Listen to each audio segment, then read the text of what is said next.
My name is Daniel Phillips, and I have the privilege of serving as Arkansas's State Surveyor. I've spent over 20 years in public service, 17 of those working directly in land surveying and GIS, and I've come to the belief that boundaries aren't just legal lines, they're legacy. They hold our history, define our communities, and quietly support everything from property rights to emergency response. At the Division of Land Surveys, we maintain Arkansas's public land survey system, the very framework of how land is described and understood in our state. We manage over 250,000 survey plats, 20,000 certified corner records, and we're constantly working to modernize access, increase efficiency, and make this foundational information available to the public, professionals, and government agencies alike. That brings us to the story I want to share with you today, a project that blends history, fieldwork, geospatial precision, all centered on one of the oldest and most significant boundaries in the region. In 1825, a single sentence drew a line through the wilderness and defined the edge of the United States. This isn't just a story about recovering old survey markers. It's a story about retracing a boundary that defines the boundary between Oklahoma and Arkansas and was once an international line between the U.S. and the Choctaw Nation. Laid out in 1825, this line has shaped Arkansas's identity for 2 centuries. It's embedded in treaties referenced in our state constitution and quietly governs everything from tax parcels to congressional districts. And yet, many of its physical mileposts have sat for generations, half buried, forgotten, as the world advanced around them. Today we're using modern tools, GNSS, digital mapping, and archival research to find these original mileposts, document them, and reestablish their rightful place in the record. This work isn't just technical, it's foundational. It ensures our legal boundaries align with the physical evidence, and it safeguards one of the most important surveying legacies in our region. These mileposts that make up this line are more than metal and stone. They're witnesses to 200 years of history. So let's rewind to where this story really begins, the 1825 Treaty of Washington City between the United States and the Choctaw Nation. This treaty established a boundary line running due south from a point 100 paces east of Old Fort Smith, all the way to the Red River. At this time, this wasn't a technical survey. It was a political line, a product of diplomacy, not precise geodesy.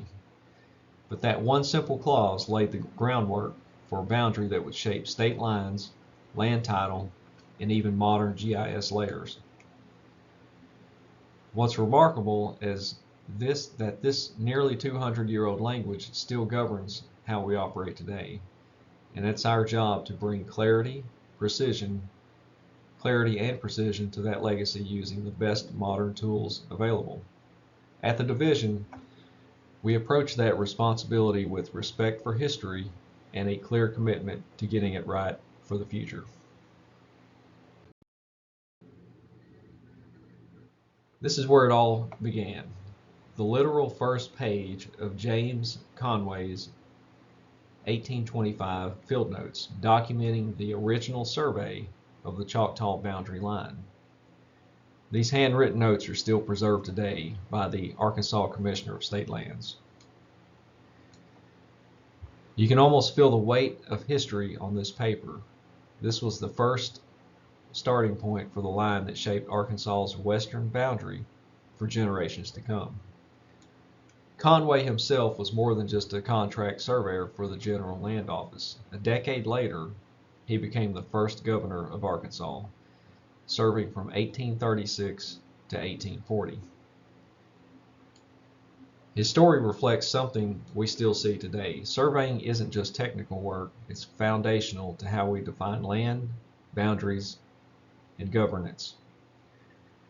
Conway is buried alongside his family in South Arkansas at the James Conway Historic State Park near Bradley.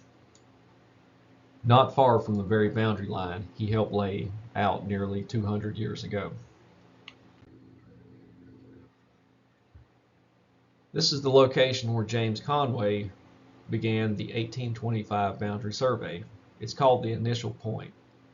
Set just east of the old fort, now within Fort Smith National Historic Site.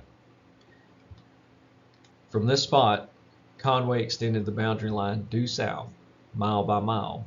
Every cast iron post and monument we'll discuss later, they'll all originate from this exact location.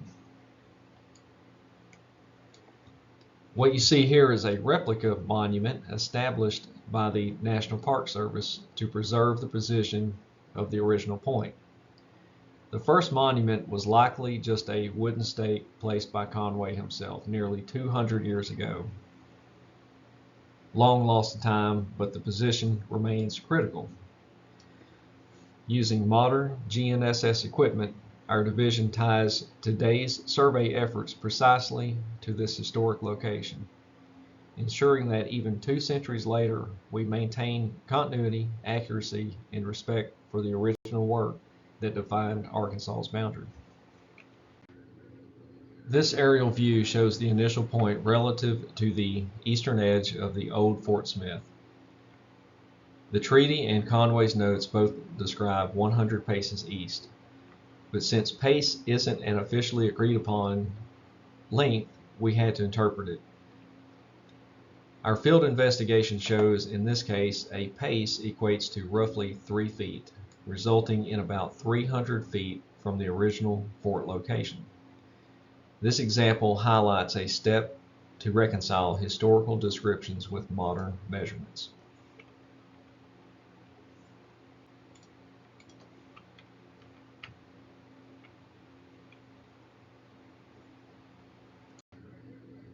By 1875, it was clear to both the Choctaw Nation and the United States that the earlier surveys, 1825 and 1858 efforts, were flawed. In the post-Civil War climate, increased settlement and growing need for certainty drove Congress to act. This legislation directed the Secretary of the Interior to retrace the boundary line and mark it in a distinct and permanent manner. This powerful phrase, it means no more ambiguity, no more shifting lines. Congress wanted physical evidence in the ground that would hold up over time. As we'll see shortly, this mandate resulted in some of the most robust monumentation of its time. Cast iron posts, stone mounds, and blazed witness trees, much of which we are still locating, documenting, and preserving today. This is a turning point in the story, when precision and permanence become a federal directive. And it's a principle we still follow in the division today. Here's Milepost 53, the first monument from the field I'll show you today. You can see the scattered rock mound still marking the spot, with the original cast iron post from 1877 rising out of the top. In the background is a witness tree with a painted band, a blaze at the base, and a do not disturb sign. Those are small details, but they play a big role in protecting and preserving these boundary markers. There's a story that goes with this one. There were 2 routes into this marker. One stayed entirely on public land, but meant hours of steep hiking. The other route, a lot flatter, but it crossed private property. We couldn't reach the landowner ahead of time, so we took a chance, drove out there, reached the end of the road, and found a locked gate, covered in no trespassing signs, and a wireless camera pointed straight at us. We looked at each other, same thought in both our heads. If we turn around, we're hiking for hours. If we go in, we might be explaining ourselves later. We hopped the fence, walked the driveway, climbed a hill, found the monument, and started the restoration work. On the way back down, we passed a cabin, also with wireless cameras, but it looked vacant. We kept moving, almost back to the truck. That's when the door flew open. A man storms out, sidearm on his hip, and starts angrily speed walking towards us. At the same time, another truck is barreling up the driveway. Tense moment. But as he gets closer, he sees our vest, the GNSS equipment, slows down, waves to the other guy and yells, "It's just surveyors." We made small talk, and then we politely speed walked ourselves right back to the truck. Here's another original cast iron post from the 1877 survey, still standing nearly 150 years later. You'll notice the red paint, which signals this isn't just a forgotten relic, it's active survey control.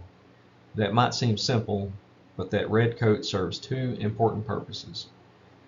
First, it keeps the monument visible for future retracement. Second, it makes the post look like a routine survey marker, not a historic artifact, which actually helps deter collectors and vandals. You'll also see this monument is set in an earthen mound, unlike the rock mound we saw earlier. This mound dates back to 1858, when a wooden post was originally placed here. The 1877 survey crew reused this same site, expanding the mound and setting the cast iron monument.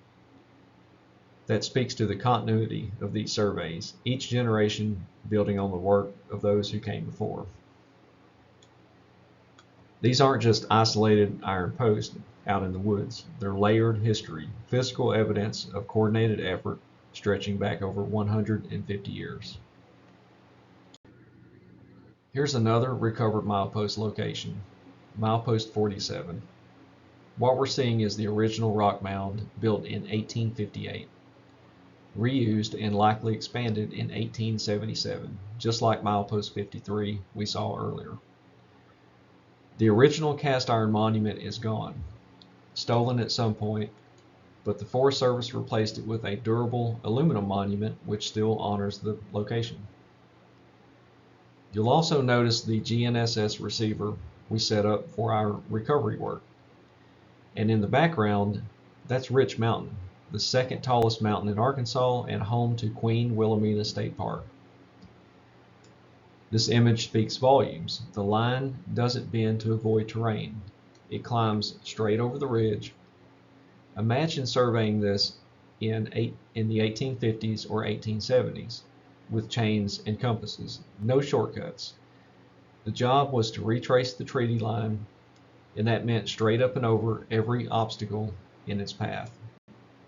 To the 1877 crew, it wasn't an obstacle, it was just the next mile. This is Choctaw Milepost 23, located on the north side of a very steep and heavily wooded hill. I've added a red circle here so you can spot it on the map. This map really shows just how rugged the terrain can be. Tight contour lines, steep slopes, no roads. And yet this is the line they ran, straight over mountains, ridges, and valleys. It really underscores the grit of the 1877 crews, and frankly, it's the same kind of effort we face today when trying to recover these locations. Even with GPS and modern tools, this is tough country. Sometimes we have to hike in with gear, machetes, and a metal locator, hoping we'll get lucky and see a rock mound, a post, or even a flash of red paint. Here's the same location on the ground, Milepost 23. You can see the rugged terrain for yourself. steep slopes, scattered rocks, and right in the middle of it all, the original cast iron post. Around the base are the remnants of the old rock mound dating back to 1858. It's a tough hike to get here, but when you find something like this still intact, it makes every step worth it. Here's what we found on the ground at Choctaw Milepost 67, right on the edge of a county road just west of Cove, Arkansas. The top 2 feet was broken off years ago by a road grader.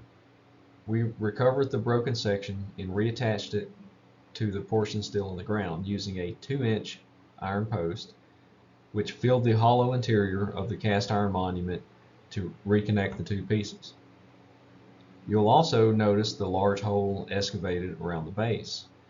That's our prep work for a full concrete encasement to lock it in place. This is a good example of a damaged but recoverable monument and a case where we went the extra mile to stabilize and preserve it for the long haul. This is the finished product, all 6 bags of concrete poured and set, weighing nearly 480 pounds. This monument is now firmly secured and protected against shifting or damage for years to come, hopefully. It's a solid way to preserve a small but important piece of the state's history. Here's Milepost 48, perching right along the top of Rich Mountain near Queen Wilhelmina State Park.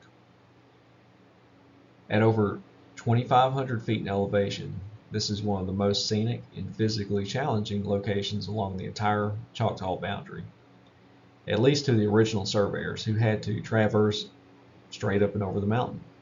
We, on the other hand, drove right to it on a well-maintained state highway.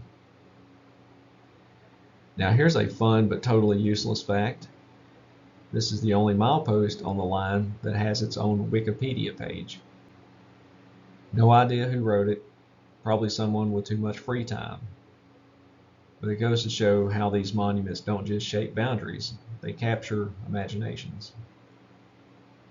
Even up here, high on the windswept ridge, the physical line still remains, and we're making sure it remains visible, protected, and tied back to the record. Here's a look at our search at Milepost 48, right along the ridge of Rich Mountain. You can see our staff surveyor sweeping the ground with a pin locator, trying to detect any traces of ferrous metal beneath the surface. In the background, you'll notice a small brass-capped monument. That's the witness corner set by the GLO in 1936, placed as a reference point in case the primary monument was lost. Even though we didn't initially get a metal reading, we used the record bearing and distance from that 1936 witness corner to the original monument location and started digging. As with so many of these sites, the historical records provided the foundation. Our job was to ground truth that evidence in the field. Once we had the math dialed in from the witness corner, the only thing we had left to do was grab a shovel and see what the mountain was hiding. And here's what we uncovered: a fragment of concrete with a partial imprint from the original cast iron monument.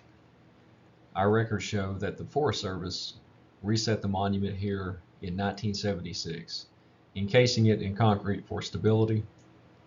So even though the monument itself was completely gone, the concrete base with its faint octagonal imprint confirmed we had the right location. It's not always about finding the perfect intact monument. Sometimes it's the traces they leave behind that let us reestablish the boundary with confidence. And here's how the site looks today. The modern aluminum monument standing in the exact footprint of the original Milepost 48, with only the cap visible above the rock mound. We built up the mound using rocks from the surrounding area, likely the same rocks that formed the original mound nearly 150 years ago. That extra reinforcement protects the monument helps it stay visible in rugged terrain, and maintains the legacy of the original boundary work. Whether it's a cast iron post from 1877 or a modern aluminum cap, the key is keeping the line marked, protected, and legally defensible for future generations. Switching gears now to Milepost 93, located along the Choctaw boundary farther south. What you're seeing here is part of the original Oklahoma Department of Transportation corner certificate, which documents the position of the original monument along with several reference points placed in the field. The reference points in this case is rebar set along a straight line at irregular distances. If you find any two of them, you can compute positions of the others, or at least narrow in on where the monument should be, even if it's missing or buried. In boundary recovery, especially in remote areas, these types of certificates and field references can save hours of search time and provide critical evidence to support monument location and preservation. And that's exactly what we did in the field. We located all three of the reference rebar monuments along the straight line boundary and pulled a distance with a tape measure and pinpointed where the monument should be. About 1.5 feet down, we hit something, pink survey flagging, probably placed by ODOT during their 2003 work to mark the monument location. At that point, we knew we had the right spot. What I haven't mentioned yet is we actually had the original 150-pound cast iron monument with us that day. It had been dislodged at some point, rolled downhill, and ended up discarded in a creek bed nearby. But thankfully, it's survived intact, and we had the chance to reset it right where it belongs. And here's the monument, resetting the original Milepost 93 back where it belongs after who knows how many years down in that creek bed. With the location confirmed and the hole prepped, we carefully set the monument in place, putting a key piece of boundary history back on the record. And here's the final product, the original Milepost 93 reset and standing proud, with about 3 feet visible above ground. You'll notice it's painted bright orange, standard practice to keep it visible and signify that this is an active survey monument, not just a historic relic, though of course it's both. What you don't see here is the nearly 320 pounds of concrete we poured around the base to lock it in place. By that point, it was pushing 95 degrees and nobody was thinking about photos. We were focused on getting the job done right. In the background, you can see the cleared line along those 3 inline reference monuments we located earlier. That's where we pulled a tape, dropped a plumb bob, and started digging. This is a perfect example of how old records, modern tools, and boots on the ground field work all come together to preserve Arkansas's boundaries. I want to move ahead to Milepost 50. This is a great example of how these monuments evolve and how layers of evidence build over time. It started with the 1858 GLO survey, led by Jones and Brown, who built the original rock mound and established bearing trees to help mark the location. Then in 1877, surveyor Henry McKee returned. He found that same rock mound in only one surviving bearing tree. He established new bearing trees and set a large cast iron post to further solidify the corner. Fast forward to 1976, when surveyor Henry Brown conducted a restoration. He recovered the original rock mound and even found the remains of that 1877 pine snag, still showing its scribed markings. By 1999, Bob Wood surveyed the corner again. The iron post from 1877 was now missing, but he found the rock mound in the same old scribed pine snag. At this point, it's at least 20 years old.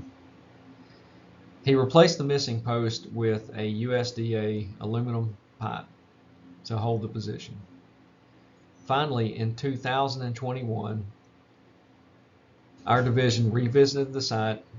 We found the rock mound and confirmed the presence of the bearing trees placed by both Brown and Wood, reaffirming the long-term reliability of this corner. What you're seeing in the animation is a cap, Bob Wood's cap set in 1999, still marking the spot. With the rock mound scattered at its base, a small but powerful reminder of nearly 170 years of survey history layered into one location. And that old pine snag, well, was it still standing? Well, here's your answer. That old pine snag from 1877 is still here. And remarkably, so is the scribe mark carved into it nearly 150 years ago.